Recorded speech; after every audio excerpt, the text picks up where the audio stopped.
একজন আমেরিকান ব্যক্তি প্রত্যেক বছর প্রায় 100 রোলেরও বেশি টয়লেট পেপার ইউজ করে থাকে। সারা পৃথিবীতে প্রায় 120 মিলিয়নেরও বেশি ডলারের ব্যবসা হচ্ছে টয়লেট পেপারের ব্যবসা।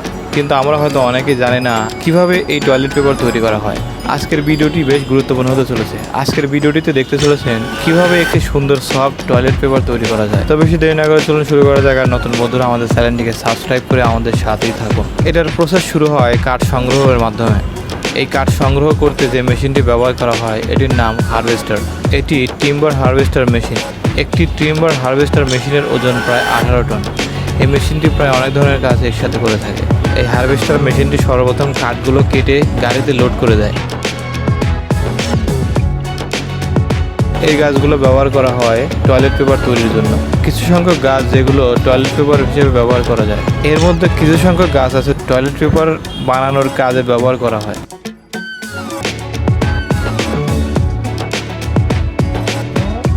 এবং এটি একটি জায়ান্ট ড্রাম মেশিনের মধ্যে দেওয়া হয়।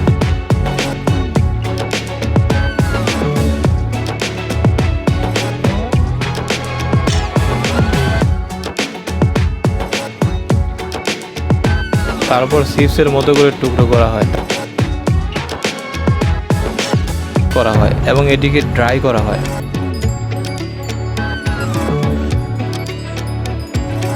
এটিকে ড্রাই করার পরে আগের চেয়ে আরও বেশি হালকা হয়ে যায়। এ পর্যায়ে রিসাইকেল পেপারের দরকার হয়।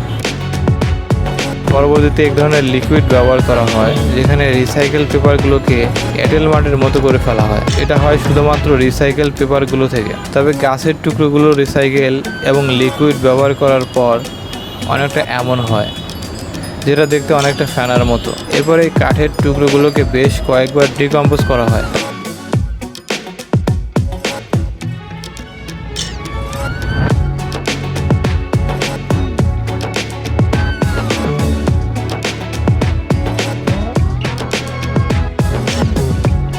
তারপর ড্রাই করা হয়। এরপর আবার এটি ড্রাই ঠিক মতো না হলে এটির রোল করার সময় এটির থিকনেস নষ্ট হয়ে যায়। তারপর এটি ভালোভাবে রোল হলে একটি বিশেষ মেশিনের মাধ্যমে থিকনেস চেক করা হয়।